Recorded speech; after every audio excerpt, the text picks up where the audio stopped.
zona dura madre y de allí sí al sistema linfático ya cervical. Pero tiene funciones muy importantes y cumple unas funciones similares, aunque extras, para mantener la homeostasis de los líquidos, tanto del líquido cefalorraquídeo como tal, pero del intersticio del sistema nervioso. Entonces, y bueno, la importancia que cada vez se le ha dado más, porque a través de fallas en ese sistema, hoy en día se puede tratar, o se está tratando de explicar ciertas patologías, como ustedes vieron, muy importante, algunas desmielinizantes, algunas degenerativas, porque sirve de desecho de proteínas, entre otras cosas que se acumulan anormalmente en el sistema nervioso. La otra vez usamos micrófono, ¿verdad? Vamos a ver qué tal. Yo he leído por hacer un metabolismo, señalización para la clínica. Sí, sí, tienen muchas funciones dentro. Bueno, un sistema especial con una organización completamente diferente, donde las células gliales, astrocitos, están mediando entre estos dos capilares pequeños en su porción arterial y en su porción venosa, con un líquido o espacio perivascular muy particular. Fíjense que es una organización completamente diferente a el sistema linfático como tal, y por lo tanto se le conoce como linfático porque tiene funciones algunas similares al sistema linfático que encontramos en el resto del organismo. Bueno, en la última clase vamos a tratar de terminar. Los cambios, no sé si es esta o es la otra. No, abre las dos y una vez, por favor. Pero seguimos con la primera clase todavía, o sea, para la primera presentación, baja bastante. Baja bastante.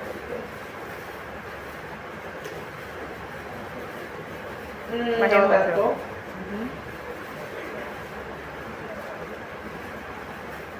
Ajá, dale. ¿Cómo abre la? Sí, aprovecha y acomoda lo que necesitamos. Como al introductor y amplíalo por favor, por lo que se vea todo. Yo creo que estamos así en generalmente luz, hay alguna interrupción. Bueno, muchachos, disculpen porque hay todavía cosas que tenemos que organizarnos y tenemos que estar pendientes. Entre ese es el régimen de evaluación, tomar en cuenta que terminan en noviembre, así que como no sé, ustedes nos tenemos que poner todo un parrancho para correr. Déjenme organizarme para ver, porque de verdad agarrar el tiempo para organizar un poquito la docencia y ya evaluativos, todo eso, y ustedes tengan una fecha de manera muy adelantada para que ustedes tengan oportunidad de estudiar. Muy posiblemente, yo les había dicho que podríamos tener algunas clases extra. Eso lo vamos organizando, que yo les dije que puede ser online, que puede ser presencial.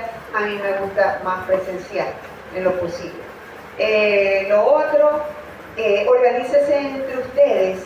Vamos a ver, solamente para que lo tengan en memoria. Los cambios del grupo A, B son hasta este martes y este jueves. Ya a partir de ahí ya no más cambios, obviamente, ¿sí? Por favor, yo no sé, tú pasaste una lista. Ajá. Y la pasaste la original, los cambios que entran, sí, chévere. Porque tengo que cambiar algo porque hay una chica que me dijo que se iba a quedar en el grupo B porque después se dio cuenta que mejor. Ok, bueno, entonces lo definitivo, así que asegúrense que esté en el grupo A o B. Y lo otro, tengan en cuenta que el que vio en el grupo A no tiene oportunidad de verlo en el grupo B. Eso no podría hacerse, ¿no? Entonces, porque el otro grupo también es masivo. Yo creo, y lo otro es que vamos organizando para la parte, fíjense, de taller. Les tengo que pasar un caso clínico, ya incluso ese estaba pendiente para esta semana y no lo he hecho. El régimen de evaluación, recuérdenmelo por favor, entre los delegados y el que no sea delegado también puede escribir y decir, ¿qué pasa con esto? Y lo otro, en cuanto a la logística, que se organice para la reproducción de evaluativo. ¿Ok? Me refiero al dinero que cada quien debe aportar. Eso lo tengan en cuenta, las reproducciones, eso se organiza ustedes con el delegado, que por lo general es el que yo pongo a que incluso transfiera en el sitio donde yo reproduzco. Generalmente yo trato que sean 2 hojas, siempre va a ser así, 2 hojas impresas de lado y lado. Sí, 2 hojas impresas de lado y lado, para que más o menos tenga un estimado y pueda tener entre 120 por 2 hojas impresas de lado y lado, fotocopiadas. Bueno, estamos mucho hablando, la actividad la entregamos al final de hoy. Vamos a tratar de terminar con líquidos corporales. Y esta es, una lámina que le he puesto, primero me gusta, como se puede fijar. Me encanta esta lámina, pero porque es esquemática, pero transmite que los espacios no son estáticos, son dinámicos, hay intercambio de sustancias entre cada uno de ellos. A pesar de esta membrana, tiene sus características, algunas son permeables a cosas sí o no, son membranas semipermeables como la membrana celular. Y otra cosa que hay que tomar en cuenta para cuando se difunde una sustancia a través del sitio es las características de las partículas. ¿Ok? ¿Qué partículas? Si son de gran tamaño, de poco tamaño, si son polares, no polares, si están cargadas, si no están cargadas, y la concentración de las partículas, es decir, el número de partículas que existe entre un compartimiento y otro compartimiento, que es tan importante y en tanto he recalcado yo que se deben conocer al menos qué es la mayor concentración de líquido extracelular y intracelular, porque eso le facilita mucho el conocimiento a futuro. Ahorita vamos a entrar a una serie de transportadores, porque como sucede este intercambio, puede ocurrir siguiendo de gradientes de concentraciones o en contra de gradientes de concentraciones de las partículas. Muchas veces se gasta energía o no. Todo depende de las características que hemos dicho, tanto de la sustancia que se va a transportar como las características de la membrana. Y así encontramos varios transportes. Sigue, cámbiala por favor. Cámbiala.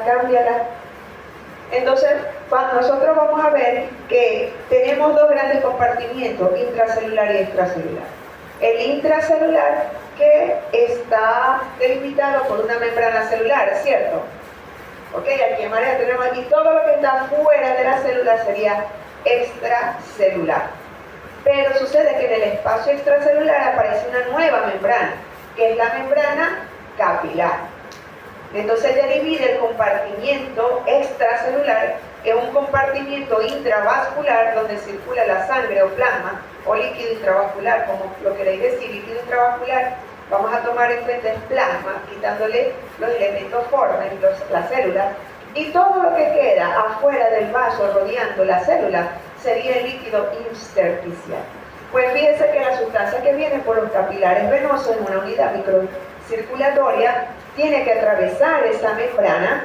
Habrá partículas que puedan atravesarla y otras no. Ya vimos que las proteínas, como la albúmina, de alto peso molecular, además que están cargadas de manera iónica, entonces más bien permanece y prácticamente se difunde el resto, para que la célula atraviese, para que de esa sustancia, llámese agua, llámese algún soluto, sodio, potasio, cloro, lo que vos queráis, atraviese esa membrana.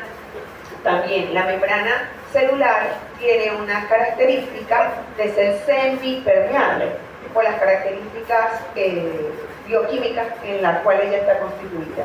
Entonces puede ocurrir ese intercambio. Ahora, luego, producto del metabolismo celular, vienen desechos, y esos desechos no se pueden acumular en los tejidos, no se pueden acumular ni siquiera en el organismo, de tal manera que tienen que salir, pero tienen que salir primero otra vez al sistema vascular. A nivel de la unidad microcirculatoria tenemos extremos venosos de los capilares verdaderos, y ahí es que va a entrar de nuevo esas sustancias que están de más. Algunas son desechos, otras no. Otras no son desechos, sino que simplemente la célula toma lo que necesita. ¿Ok? Y bueno, todo lo que el resto, si no necesita más agua, más calcio, más sodio, también tiene que devolverse.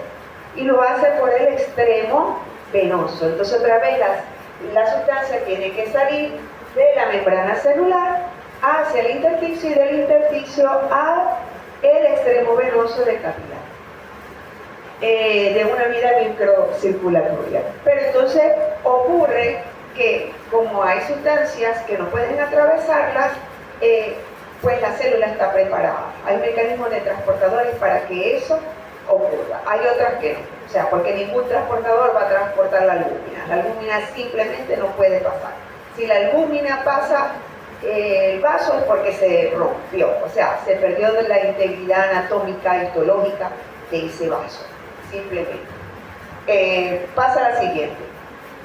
Entonces tenemos que la membrana, en este caso las membranas celulares, son membranas semipermeables. Y esa semipermeabilidad, que quiere decir que deja pasar sustancias sí y no, según las propias características de la membrana o de la sustancia a ser transportada, eso la hace selectiva. ¿Ok? Y es selectiva para dejar pasar con facilidad algunas sustancias y otras no. Otras simplemente no. Entonces pasa la otra que está como más ampliada. Esta, por ejemplo, tenemos que moléculas pequeñitas como gases, CO2, nitrógeno, oxígeno, son muy permeables a la membrana celular y simplemente por difusión lo pueden hacer, por simple difusión entre la membrana bilipídica de las membranas celulares. ¿Okay? Tenemos otras pequeñas moléculas polares no cargadas, como por ejemplo el etanol, la urea y el agua. Tenemos en primer lugar de ese grupo de moléculas polares pequeñas no cargadas, repito, etanol, agua, urea. Tenemos en primer lugar el etanol. El etanol puede atravesar la membrana por simple difusión y no requiere transportadores. Pero hay otro grupo de moléculas con estas características, moléculas polares, y son pequeñas como el agua y la urea, que anteriormente se pensaba que pasaban por difusión simple y no requerían transportadores. Pues hoy en día se han descrito una gran cantidad de transportadores de agua, que los llamamos canales de aquapurina. Se han descrito, ya, de verdad que yo le estoy diciendo un número y lo digo con duda, pero unos 16 a 18 canales de aquapurina, que unos serán más importantes y otros no.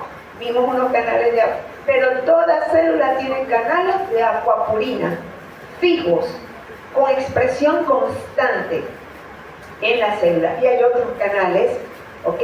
Como canal de aquapurina 2, que ustedes deben recordar que no siempre está constantemente expresado en la túbulo colector y en la porción distal, distal del túbulo distal, túbulo colector, que se expresa según la presencia de una hormona.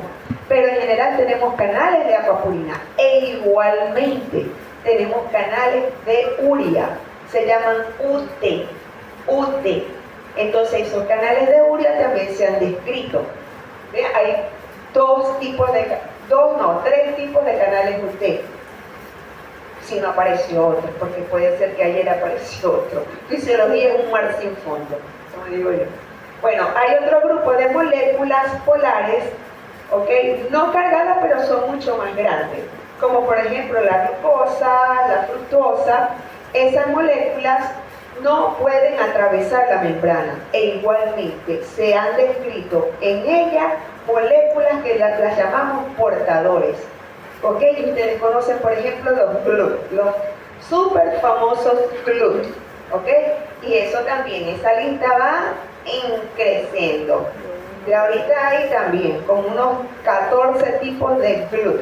Unos tendrán más importancia que otros, ¿ok?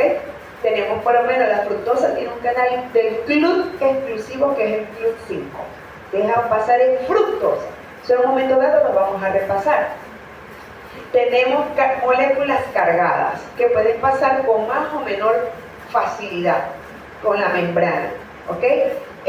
Cationes y aniones. Pero estos cationes y aniones, por lo general, se transportan por moléculas portadoras, por canales. Son proteínas, ¿ok? De membrana que se comportan como un canal, un portador. Entonces ellos pueden estar o permanentemente abiertos, que son llamados canales de goteo, de escape, son canales pasivos, siempre están abiertos y se va a fluir la sustancia de un lado al otro según gradientes de concentración de ese ion a ambos lados de la membrana. Pero tenemos otro tipo de canales, ¿ok?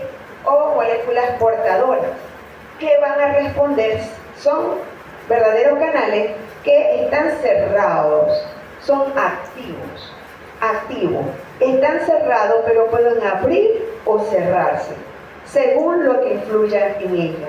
O bien, entonces tenemos canales metabotrópicos y canales ionotrópicos también. Entonces, unos se van a abrir por cambios de voltaje, canales voltaje dependientes. Entonces, son canales voltaje dependientes que van a determinar que se abre o se cierre ese canal. Entonces, tenemos, por decirle, canales de goteo de potasio o canales de escape que son pasivos porque permanentemente están abiertos y que van a dejar fluir ¿qué? Potasio. ¿Ok? En este caso sigue siguiendo el gradiente de concentración es de líquido intracelular a líquido extracelular. ¿Por qué? Porque el gradiente de concentración lo determina así de la sustancia. De eso también depende la difusión. ¿Ok? Pero tenemos otros canales de potasio diferentes a esos canales de goteo o de escape. Son activos. ¿Ok? Y muchos de esos son voltajo dependientes. Entonces tienen una compuerta, ¿ok? Que va a abrir y cerrar según cambios de voltaje de membrana. Bien, eso de alguna manera ustedes lo han visto. Simplemente una organización. Así tenemos canales para el calcio y tenemos canales de calcio voltaje dependientes diferentes. ¿Ven? Los de escape, los pasivos o los de goteo siempre están abiertos. Los otros van a abrir o cerrar según cambios de voltaje o son canales metabotrópicos. ¿Por qué? Porque cambia la concentración generalmente de un segundo mensajero intracelular. Generalmente porque aumenta o disminuye el AMP cíclico, aumenta o disminuye el GMP cíclico por lo general. Y algunas veces porque actúa sobre ella un neurotransmisor o una hormona y determina que ese canal se abre o se cierra. El típico ejemplo de canal nicotínico que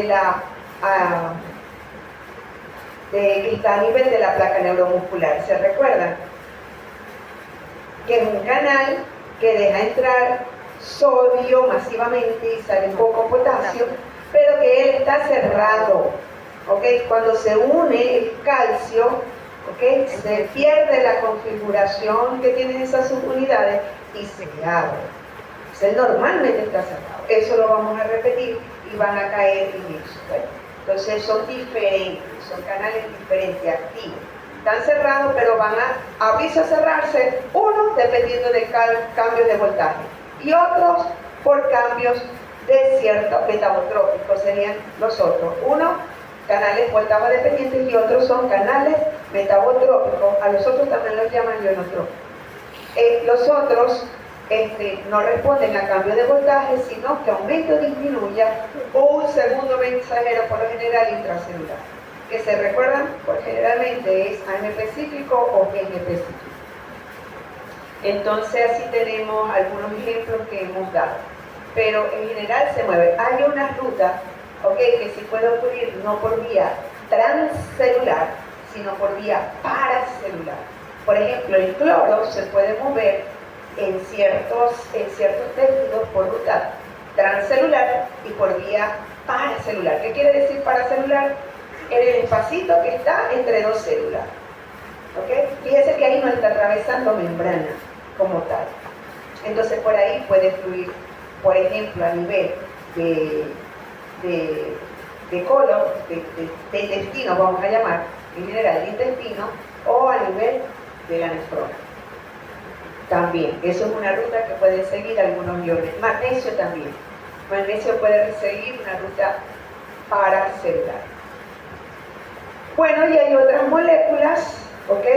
Moléculas polares cargadas, ¿ok? Como proteínas, ácidos nucleicos o proteínas muy pequeñas o aminoácidos, más bien sus constituyentes, aminoácidos, que son impermeables, completamente impermeables a la membrana y no pueden atravesarla, simplemente no las pueden atravesar.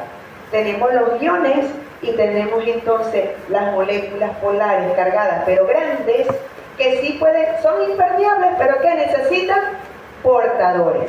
Pero hay otras moléculas polares cargadas que nunca van a atravesar, como es el ATP, aminoácidos, ciertas proteínas. Aminoácidos sí pueden pasar a niveles de enterocitos, pero por transporte activo. Entonces lo vamos a ver. Glucosa 6-fosfato no puede atravesar la membrana, ¿okay? Es esencial, eso sucede por ejemplo a nivel muscular. La glucosa cuando es fosforilada no puede salir la glucosa del músculo cuando el glucogenólisis hacia afuera, no puede pasar. La glucosa es utilizada adentro. Bien, pero la glucosa, bueno, eso lo vamos a repasar en algún momento. Bueno, seguimos.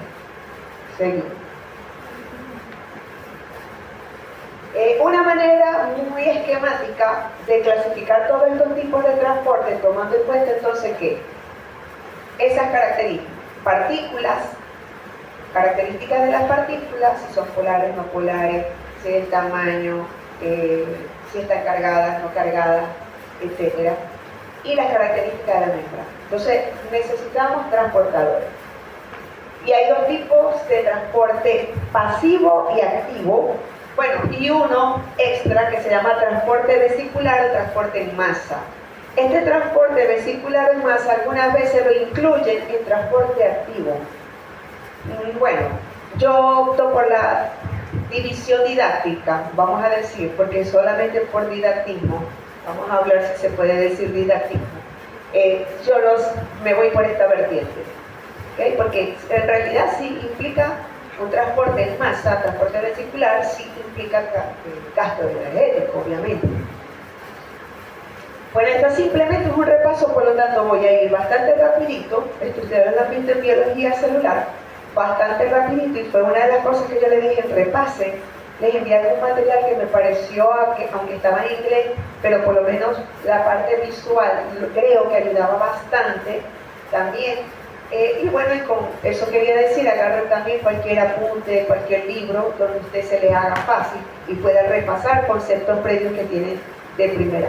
Entonces, esto es un resumen. Dentro del transporte pasivo, que se hace sin gasto de energía y generalmente transportando la sustancia a favor de un gradiente de concentración, o se hace a favor de un gradiente de presión, por ejemplo, de un gas, de fluido, etc. Tenemos estos tipos de difusión simple, facilitada o musifiltración. El transporte activo, tenemos dos tipos de transporte activo. Aparece que este es que se hace en contra de un gradiente de concentración, implica bastante gasto energético. Y tenemos al transporte activo primario y secundario. El primario implica un gasto energético directo, ¿ok? Estás hidrolizando un ATP directamente, mientras que el secundario implica un gasto energético secundario, ¿ok? Aquí existe y se genera realmente un gradiente de sustancia que generalmente es el sodio, ¿ok? como, acuérdense que el sodio es mayor en el líquido extracelular que el intracelular. De ahí se va a generar una fuerza. Ese gradiente de presión va a originar una fuerza que va a mover el sodio del líquido extracelular al líquido intracelular. Pues hay ciertos portadores o ciertas moléculas portadoras que aprovechan ese gradiente, esa fuerza que está dando ese gradiente, para mover otra sustancia en contra de un gradiente de concentración. Entonces, esos serían los tipos de transporte. Ahora puede ser sin porte si se mueve a la misma dirección, son contraportadas a la misma dirección, o como por ejemplo el sodio con la glucosa. ¿Ok? La glucosa no puede atravesar porque es no polar, pero es grande. ¿Ok? No está cargada, pero es grande. ¿Ok? Pero entonces no puede atravesar. Entonces tiene su portador y generalmente en algunas puede tener sodio, ¿ok? Como en los canales SGLT. Acuérdense de los canales SGLT 1, SGLT 2, ¿ok? Son un ejemplo de ello. Y hay muchos, hay otros. Si la molécula es transportada de manera, o sea, una en direcciones diferentes, el sodio entra por lo general y el calcio sale, por decirlo. Se está transportando en contra de un gradiente de concentración. ¿Quién genera la fuerza de manera directa? Es la fuerza que genera el gradiente de sodio, desde el líquido extracelular al líquido intra, y va a entrar. Pero si yo quiero que el calcio, después de una contracción, salga del músculo, por ejemplo, lo va a hacer desde el líquido extracelular, donde el calcio es mayor que en el líquido intracelular. Ahora es en contra de un gradiente, ya se va a mover en contra de un gradiente, ¿ok? Pero la fuerza impulsadora es el gradiente de sodio. Bien, ahora ¿quién va a corregir sodio? Porque el sodio es mayor afuera, la bomba sodio-potasio, por eso la tenemos. Y esa es la fuerza indirecta. Por eso es el gasto energético indirecto. No lo estáis consumiendo directamente en el portador. Por eso se habla de secundario. ¿Ven? Bien, tenemos los transportes vesiculares, que son endocitosis, tipo pinocitosis y una o fagocitosis. Y la exocitosis. Esos son una cosa de otro mundo. Pasemos. Voy rapidito, aprovechando que ustedes conocen mucho de estos conceptos. De repente me detengo en algo que llegó a ser importante. Entonces, hemos dicho, transporte pasivo se realiza a favor del gradiente, no implica gasto energético y algunas puede necesitar o no una molécula transportadora. Existen varios tipos: difusión simple, facilitada, ósmosis y ¿qué más? Infiltración. Sigue. Tenemos la difusión simple. Simplemente es el transporte de sustancias siguiendo el gradiente de concentración de esa sustancia, gradiente electroquímico, como que se pueden transportar sustancias liposolubles o hidrosolubles. Las liposolubles, como el etanol, ¿okay?, como el oxígeno CO2, puede atravesar la membrana sin ningún portador, ¿okay? Y hay sustancias hidrosolubles, ¿okay? Ellas pueden atravesar también poros de capilar, canales proteicos en la membrana celular. Entonces, algunas sustancias que no son hidrosolubles necesitan de un portador, que muchas veces sí están cargadas. Por ejemplo, el calcio, el sodio, son iones pequeños, o sea, son moléculas pequeñas cargadas, ¿ok? Y la carga de repente podría ser un impedimento. Pero que existen canales que van a permitir que ella fluya a favor de ese gradiente. ¿Quiénes serían? Que son canales que llamamos canales pasivos, o canales de goteo, o canales de escape de potasio, por ejemplo. Fíjense, no son liposolubles, caen en la categoría hidrosoluble. ¿Okay? Entonces, por las características de la membrana, necesitan una proteína transportadora, un canal. ¿Okay? Una proteína intrínseca de la de la membrana celular. Y así, por ejemplo, el calcio, el sodio, el potasio, el magnesio, el fosfato, todos tendrán un canal particular, pero pasivamente. Ellos son constantemente estables y va a fluir sustancia, ¿ok? Según gradiente de concentración. Habrá maneras de que se restablezca y se mantenga la homeostasia, me refiero a la concentración ideal que ellos deben tener en el compartimiento extracelular y en el compartimiento intracelular, como lo hemos visto. Seguimos. Tenemos un proceso también de transporte pasivo que es difusión facilitada. Aquí se trata de moléculas que van a fluir en favor de un gradiente de concentración. Pero sucede que estas moléculas no están cargadas, pero son mucho más grandes que un ion. El típico ejemplo de la glucosa. El típico ejemplo de la glucosa. Entonces, estas moléculas necesitan un aminoácido libre. ¿Okay? Estas moléculas son mucho más grandes, entonces necesitan una proteína transportadora. Ahí están los GLUT. Los GLUT. GLUT1, GLUT2, GLUT3, muchísimos GLUT, que hay como 14 GLUT ya. Algunas veces necesitan, aparte de la facilidad que implica tener ahora un transportador, ¿okay? Que es el GLUT, en este caso como ejemplo, algunas veces esas moléculas portadoras necesitan que se facilite aún más el proceso y requieren una hormona, una sustancia extra para poder pasar. Entonces, por ejemplo, una hormona. Así tenemos GLUT1, GLUT2, GLUT3 que pueden expresarse fijo en ciertos tejidos, pero tenemos GLUT4. Esos GLUT4 están en músculo, en esquelético, cardíaco, en tejido adiposo, etcétera, ¿se recuerdan? Pero están en vesículas. Y para que ellos se expresen en la membrana celular, los GLUT4 requieren de insulina para que ellos se expresen. Entonces hay una hormona que contrafacilita mucho más entonces la expresión de ese GLUT y por lo tanto para que la glucosa vaya desde el sitio de mayor concentración, que es en el líquido extracelular, con respecto al líquido intracelular. ¿Cierto? Muchas cosas, yo creo que ustedes la... Ok, vamos, seguimos. El proceso de filtración es un proceso que prácticamente única y exclusivamente se hace a nivel de un capilar. Y es un transporte de un capilar, obviamente hablamos de capilares sanguíneos, o vasos sanguíneos, vamos a llamar vasos sanguíneos, o a través de un vaso linfático también, entrando a la categoría de vasos con B pequeño. Entonces es un proceso de transporte también pasivo, pero se realiza a favor de un gradiente de presión en este caso hidrostática. ¿Y qué es la presión hidrostática? La presión de empuje ¿de qué? De líquido. ¿Ah? Tal cual. Cuando ustedes le hablan de presión hidrostática, es la presión que ejerce la sangre a nivel del capilar.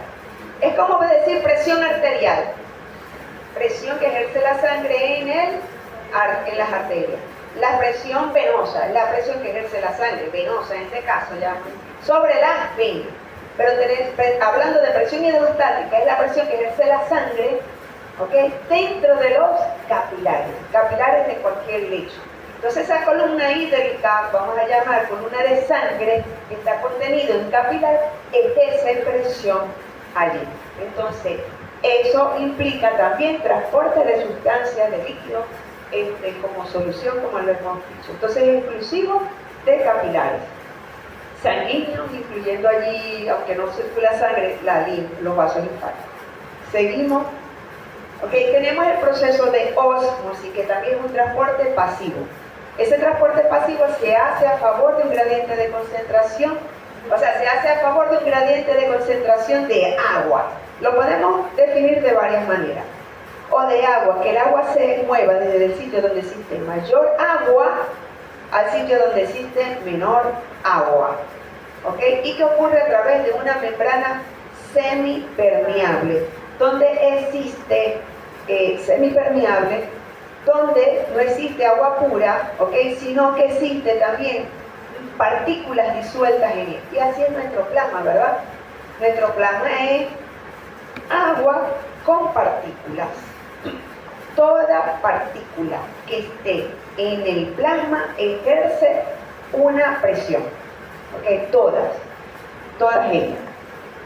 Pero la partícula, y se llama presión osmótica, pero la partícula de todas, les estoy hablando de todo soluto, orgánico e inorgánico, que esté disuelto en el plasma ejerce una presión dentro del vaso, pero la partícula que es osmóticamente más activa es el sodio o el cloruro de sodio, como vos lo queráis llamar, o sea, o sodio o cloruro de sodio. ¿Por qué hablamos de cloruro de sodio? Porque el sodio es raro encontrarlo muchas veces así solo en el plasma, sino unido, porque por simple lance iónico se une al cloro, ¿ok?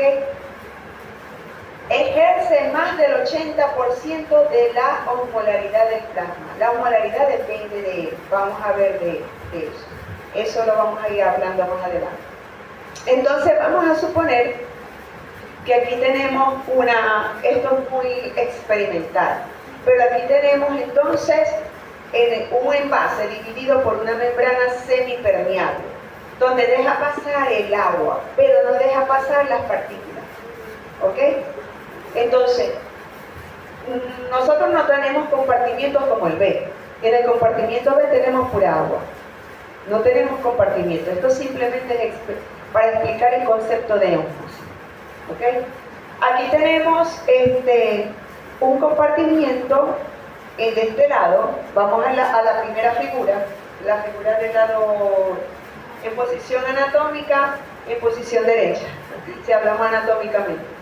Del lado derecho, aquí tenemos una membrana semipermeable que deja pasar agua, pero del otro lado tenemos unas partículas rojas, que puede ser lo que sea, pero vamos a colocar ahí que sea sal, que sea sodio. Vamos a tomarlo, sí, que sea sodio, sal, cloruro de sodio. ¿Okay? Y del otro compartimiento, fíjense que no hay. ¿Dónde hay mayor concentración de, vamos a decir, de agua? Mayor volumen. ¿Ah? En el B, porque aquí parte del volumen lo está ocupando como solución, parte del volumen lo está aplicando esas partículas, porque aquí tenemos una solución. ¿Qué sucede? Esas partículas que están en el lado A son capaces de atraer agua hacia el sitio donde ellas están más concentradas, ¿ok? Y donde están más concentradas sería en el A, de hecho en el B no hay. Si queréis imaginariamente colocarle al punto B, al B, colocarle 4 o 5 puntos rojos. 4 o 5 puntos rojos, ¿cierto? Entonces, ¿qué? ¿Dónde estaría más concentrada la solución? ¿En el lado A o en el lado B? En el A, porque existe más número de partículas. Si hablamos de sal, lo que hay allí, entonces estaría más concentrado en el lado A. Entonces la tendencia del sodio es atraer agua hacia donde haya más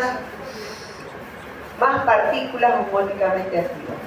Entonces podemos decir ósmosis, un transporte pasivo que se hace a favor de un gradiente de concentración del agua, donde existe más agua con respecto al otro lado A que existe menos agua. Entonces el movimiento, como se ve en esta figura, el transporte de agua sería desde el lado B hacia el lado A, ¿ok? Donde existe mayor número de partículas osmóticamente activas. Entonces, eso podría ser otra definición. Es el transporte pasivo del agua hacia el sitio donde existe partículas osmóticamente, mayor número de partículas osmóticamente activas. ¿Sí? Este es un compartimiento muy salado y este es un compartimiento con poca sal. Les dibujo, o sea, imaginariamente colóquenle allí 4, así que estaría menos salado. ¿Ok? Entonces el movimiento se va a hacer desde donde existe del agua pasivo hacia donde existen partículas osmóticamente más activas porque son capaces de atraer agua. Bien, eso entonces, o como dice allí, a favor de un gradiente de concentración de soluto, es decir, donde exista más soluto. Pero realmente yo creo que se entiende más el gradiente de movimiento pasivo de agua, desde el sitio donde existe más agua a donde existe menos agua. ¿Ok? Ese es un concepto como es más entendible. Aquí, obviamente, este volumen lo ocupa solamente en el lado B, pura agua. Pero el volumen en A lo está ocupando agua y partículas, ¿ok? Solutos. Está explicando ese volumen. De tal manera que ahí debe existir menos agua, ¿cierto? Se va a mover agua del lado B hacia el lado A. ¿Cuándo cesa el movimiento? ¿Ok? Una vez que haya equilibrio y se pierda aquel gradiente de concentración. Así se mueve una sustancia. Siempre la sustancia se mueve hasta que alcanza un equilibrio, es decir, que se igualen, ¿ok?, a ambos lados de la membrana. Ahí se habla de equilibrio. Y deja de moverse esa sustancia que se está transportando. Bien sea por transporte pasivo o activo, de hecho. Pasa a la siguiente. Bueno, obviamente tocando este concepto, esto a mí siempre me gusta que quede fijo, que quede bien claro, ¿ok? Podemos definir osmolaridad como cualquier, de cualquier manera, pero un concepto que a mí me parece bastante fácil es expresarlo de esta manera. Expresa el número de partículas de soluto que están disueltos en un volumen de agua, ¿ok?, en una solución. Obviamente que una solución es líquido, agua, como solvente universal, con partículas osmóticamente. ¿Qué expresa la osmolaridad? El número de partículas que están disueltas en un volumen de agua que forma parte de una solución. Por lo tanto, ¿cierto? Mientras más partículas existen, obviamente la osmolaridad será mayor, se supone. Y mientras menos partículas existen, la osmolaridad será menor. Pues ese concepto es muy importante, porque va a determinar la distribución de los líquidos corporales entre los dos grandes compartimotos líquidos, que es el líquido intracelular y el líquido extracelular. Ahí entonces, expresado en moles por litro de solución, podemos decir que un mol de glucosa equivale a un mol de soluto, ¿ok? Porque es una molécula. Pero si tenemos un mol de cloruro de sodio, son 2 moléculas, por lo tanto son 2 moles, ¿ok? Un mol de cloruro de sodio equivale a 2 moles de soluto. Como les dije, todas las partículas disueltas en el agua, como nosotros tenemos todas nuestras soluciones, líquidos corporales, incluyendo el plasma, ejerce una presión, una fuerza de atracción de líquido hacia donde ellas estén, de atraer a agua. Todas. Pero la que es osmóticamente más activa, quiere decir que atrae más agua, es el sodio. El sodio. Bien, desplieguen lo siguiente. Esto que no se les olvide. La partícula osmóticamente más activa del plasma es el sodio. Le sigue la urea y le sigue la glucosa. La sodio solamente ejerce más del 80%. Creo que como para ser más o menos exacta, creo que 88. 88% de la osmolaridad del plasma depende del sodio. El 12% es del resto de los solutos orgánicos e inorgánicos que están en el plasma, que son bastantes. Entonces ven que si hay variaciones mínimas de soluto, puede producir grandes variaciones de la osmolaridad del plasma. Por lo tanto, eso es muy importante que ustedes lo tengan. porque esto va a determinar la distribución de los líquidos corporales entre los dos grandes compartimientos. La molaridad del plasma se puede medir. Es más, existen varias fórmulas. Algunas veces la dejan a medio camino, 2 veces la concentración de sodio. Osmolaridad es igual a 2 veces la concentración plasmática de sodio más la glucosa dividido entre 18 más urea dividido entre 2.8, porque como les dije, son las partículas que le siguen, ¿ok? En cero módicamente importantes activas pues, en el plasma. Después del sodio, que ejerce el 88%, le sigue la glucosa, la urea y el resto de los sólidos. Entonces, para completar la fórmula, ¿ok? Mucho se le añade la glucosa y la urea, dividida por esos factores que están aquí. ¿Cuál es la osmolaridad plasmática normal? 275 a 295 miliosmoles litro, que es la expresión, o sea, las unidades que normalmente se utilizan para expresar osmolaridad. Pueden ver por ahí 270, 310 miliosmoles, pero tenemos que agarrar un número, ¿verdad? Entonces, este número es uno de los más manejados. 275 a 295 miliosmoles litros. Donde la osmolaridad, entonces, fíjense, 2 veces la concentración de sodio. Ahí te está diciendo, ella es la más importante. Si la osmolaridad disminuye, hablamos de hiposmolaridad. Si la osmolaridad aumenta, hablamos de hiperosmolaridad. Si la osmolaridad disminuye, quiere decir que el soluto es menor que el solvente, que aquí está predominando el solvente y está diluido. Si hablamos de hiperosmolaridad o hipertonicidad, que también sea o hipotonicidad, hiperosmolaridad o hipertonicidad quiere decir que el sujeto, el plasma, la solución está concentrado, ¿okay? Donde va a predominar mucho más el soluto que el solvente, que es lo que escasea, vamos a decir allí. Entonces hablamos de que está concentrado. Entonces así podemos distinguir 3 tipos de soluciones: isotónicas, soluciones hipotónicas y soluciones hipertónicas. ¿Qué es lo normal? Soluciones isotónicas. Soluciones isotónicas quiere decir que tengan la misma molaridad que el plasma, que me está expresando la molaridad del líquido extracelular.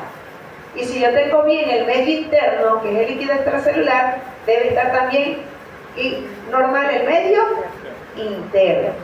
La molaridad de intracelular es muy semejante a la del plasma, que es igual. O sea, las diferencias son tan de milésimas que decimos que es la misma. La molaridad intracelular del líquido intracelular y la molaridad del líquido extracelular son iguales. ¿Okay? Entonces hablamos desde el punto de vista ya clínico, cuando queramos intentar, y fisiológico también, de hecho. Hablamos de soluciones isotónicas, todas las que tienen la misma osmolaridad que el plasma. Este número lo tienen que tener, 275 a 295. Y la fórmula, si queréis, también la tenéis que tener, porque vos podéis calcular la osmolaridad en una emergencia midiendo sodio, glucosa y urea. Te lo van a dar de una vez. ¿Okay? No tiene que estar el paciente en ayuno, porque si vos te llega un paciente diabético, pero vos consideráis que es conveniente medir la osmolaridad, se lo podéis medir, ¿verdad? Si el paciente tiene un trastorno del sodio, también, ¿ok? También se lo tenéis que medir, porque vos las deshidrataciones las tenéis que clasificar en deshidrataciones hipertónicas, isotónicas primero, hipertónicas e hipotónicas, o hiperosmolar o hiposmolar, es lo mismo. Cuando hablamos de hipertonicidad es hiperosmolar, cuando hablamos de hipotonicidad es hiposmolar. Esos son los 3 tipos de deshidratación. Afortunadamente la mayoría son isotónicas, pero hay que clasificar y saber de dónde y por qué sucede. Cuando hablamos de soluciones hipotónicas, ya hemos dicho, cuando predomina el solvente sobre el soluto, y las soluciones hipertónicas predominan sobre. Por lo tanto, las hipernatremias que producirán en la molaridad del plasma, que tenderán a producir, si aumenta el sodio, ¿qué pasa según esta fórmula? Aumenta la osmolaridad y por lo tanto hay hiperosmolaridad del plasma. Si hay hiponatremia, ¿ok?, que va por debajo de 135 mil equivalentes litros en sodio, hay hiponatremia, según la fórmula y lo que hemos dicho, si disminuye el sodio, disminuye la osmolaridad y por lo tanto estamos en estado hipoosmolar, hipotónico. Va a predominar el solvente sobre el sólido. Y que hemos dicho que la tendencia es que el líquido intracelular y extracelular sean iguales. Si tiene la misma osmolaridad. Y el organismo va a buscar maneras de compensar. ¿Ok? Siempre eso. ¿Sigue? No me acuerdo qué. Me detengo aquí porque cuando hablemos especialmente y pasamos a, ya ustedes saben, de hecho, a renal, estos conceptos tienen que tenerlo fijo. ¿Por qué a ustedes les da sed? El reflejo de la sed es eso, no tomamos agua. Si no tomamos agua, ¿ok? ¿Qué pasa? Nos deprivamos de agua pura. ¿Qué pasa con la osmolaridad del plasma? No le tiráis agua, Se concentra. Se va a concentrar. La osmolaridad tiende a aumentar. Pero la osmolaridad cuando aumenta fisiológicamente 1 a un 2%, fíjense tan importante aquí. Si aumenta 1 a un 2%, fisiológicamente, inmediatamente se despiertan dos cosas. Uno, que el paciente consciente lo va a saber. ¿Ok? El reflejo de la sed. Toma agua. ¿Ok? Y otro que no estamos viendo, se libera hormona antidiurética que va a absorber agua pura, agua, sin reabsorción neta de soluto. Eso lo vamos a repasar en la nefrona y se puede corregir la osmolaridad del plasma. Si esos mecanismos fallan, va a venir otro con graves consecuencias. Pero eso fisiológicamente hablando. Si esos mecanismos fallan, entonces trae consecuencias, como vamos a ver. Entonces, lo que habíamos hablado, lo fisiológico es esto que tenemos en el medio, que nuestra osmolaridad esté entre 275 y 295. Y eso depende de las partículas. Pero la partícula osmóticamente más activa es el sodio, por eso lo tenéis allí. Influye un 88% de la osmolaridad del plasma. Le sigue ahí, recuerden, glucosa, urea y el resto de los sólidos. Así vamos a lograr una adecuada distribución de líquido dentro de la célula y fuera de la célula, en el líquido intracelular y en el líquido extracelular. Si hay hiperosmolaridad o hiposmolaridad, hay mecanismos para corregirlo. Pero si esos mecanismos fallan, se puede entrar, ¿ok?, a que nuestro plasma se vuelva hipertónico o hiperosmolar, o se vuelva hipotónico o hiposmolar. Y ya lo pueden ver allí, ¿no? Ya sabemos qué significa hipertónico, concentrado, ¿ok? O solución hipotónica diluida, porque predomina el solvente allá. Y aquí más bien predomina son las partículas. ¿Okay? Aquí está salado, allá está que insípido, como vos lo queráis llamar. Hemos dicho, es importante la osmolaridad, porque si esos mecanismos fallan, el organismo va a tratar de corregir la osmolaridad del plasma como de lugar. Entonces comienza a mover líquido, ¿ok?, de los dos grandes compartimientos. Entonces, si tenemos soluciones hipertónicas, nuestro plasma está hipertónico y falla el mecanismo de la CEF o otros mecanismos hormonales, etc. ¿Ok? Entonces, ¿qué puede suceder? Predomina más el soluto sobre el solvente. ¿Qué le falta? Agua, para llevarlo al estado isotónico. Entonces se va a desplazar agua del medio intracelular al extracelular para tratar de corregir. Ya esos son mecanismos que ya van a, cuando ya se entra y no se corrige la osmolaridad a tiempo, se entra estos desequilibrios. Entonces la célula que se va a deshidratar. Esa célula puede ser, como se ve aquí, un glóbulo rojo, pero puede ser el de la piel, no me importa mucho, las del sistema nervioso, ¿ok? Y obviamente eso va a traer como consecuencia una célula deshidratada, va a traer alteraciones del estado de conciencia mínimo, ¿ok? Somnolencia, estupor, coma, convulsiones, todo lo que sea. Muchas veces está acompañado con desequilibrios hidroelectrolíticos. Y todo lo contrario, cuando entramos a soluciones hipotónicas, aquí me está predominando ¿qué es? El líquido extracelular en el plasma, está predominando ¿qué es? El agua, con respecto al líquido intracelular. Entonces se va a mover agua por ósmosis, de donde existe más concentración de agua a donde existe ahora menos. Hablamos de patología, ¿ok? Patológicamente hablando. Entonces, ¿qué? Se va a mover agua, porque el agua puede difundir por ósmosis hacia la célula, de líquido extracelular a líquido intracelular. Y la célula se va a hinchar, se va a edematizar. Como si una célula se puede hasta embolizar ese glóbulo rojo. Pero si es el sistema nervioso, igual, una neurona edematizada, igual, va a producir una serie de alteraciones funcionales, pero obviamente el estado de conciencia, las funciones cerebrales superiores, es lo que nos hace ser humano en gran medida. Entonces, todo ese estado de alteración de la conciencia es uno de los primeros que uno ve grandemente esa afectación en los pacientes. Entonces, por eso hablamos de sujetos hemoconcentramos, hemodiluidos. Las deshidrataciones se clasifican en leve, moderado o grave según la cantidad de líquido que se estima que ha perdido. Pero se clasifican también en deshidrataciones isotónicas, hipertónicas o hiperosmolares o hipotónicas o hiperosmolares según la osmolaridad del plasma. Entonces por eso es que lo tienen que tener también en cuenta. Fíjense que no es cosa creo que del otro mundo. ¿Está claro? ¿Hay alguna duda de alguien? ¿Sí?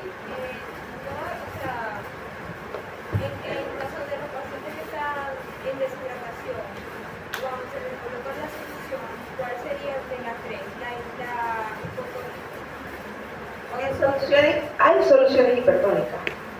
¿Ok? Hay soluciones hipertónicas también. Y hay soluciones, muchas veces electrosales y demás, que vienen con menos cantidad de cloruro de sodio, ¿ok? Y que no son fisiológicas. Okay, eso tú lo vas a ver. Existe una gran cantidad de cristaloides, soluciones cristaloides que tienen preparadas para tratar estados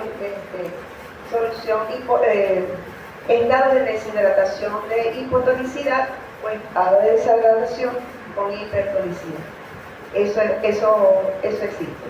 Son muchas soluciones, son muchos tipos. ¿Okay? Las soluciones fisiológicas ustedes van a ver allí.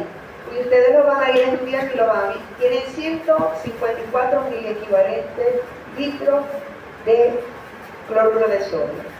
¿Okay? Por lo tanto, se asemeja mucho al plasma, 135 a 145, y por eso se llaman soluciones fisiológicas. ¿Okay? O solución simplemente de cloruro de sodio. Esas son las soluciones más isotónicas que tenemos. Bueno, seguimos. Pues creo que incluso pasar esto. Esto simplemente es lo que hemos hablado. Yo creo que si lo entendieron en la primera, esto era por si acaso no lo habían entendido en la segunda. Sigue, pasa la lámina. Estos conceptos son esenciales para el punto de vista fisiológico, pero para el punto de vista también patológico. Bueno, seguimos y seguro que vamos a ir nombrando. Esto tiene que tener, estar claro para cuando entremos a otra cosa. Fíjense que a nosotros nos quita la sed el agua, no sé a ustedes, pero si tomáis, no sé, otra solución, no les voy a poner un refresco, o otras de esas bebidas con electrolitos, te puede calmar, pero no te va a calmar la sed del todo. Muchas veces, claro, te aporta líquido, algo debe mejorar, ¿okay? Pero como el agua no hay. Y es tan delicado ese balance que fíjense, 1 a 1 a un 2% que te varíe la polaridad del plasma, ya vos, si aumenta, que aumente, 1 a 2%, de una vez tenés el balance activo. Y la hormona antidiurética que está actuando allí a nivel renal, va absorbiendo agua. ¿Cuándo va a dejar de absorber? Cuando todo eso vuelva a la normal. Entonces ya se te quita el reflejo de la sed, ¿ok? Y la hormona antidiurética, que no la vemos, pero si se corrige la polaridad, ya ella disminuye la secreción a lo basal. Otro tipo de transporte son los transportes activos que se realizan en contra del gradiente de concentración y consumen energía de manera directa o indirecta. ¿Okay? Y siempre necesita proteínas transportadoras. Siempre va a haber alguna proteína transportadora. Entonces tenemos transporte primario y secundario, esto creo que lo vamos a pasar rápido. Son transportadores muy importantes, obviamente. Pasa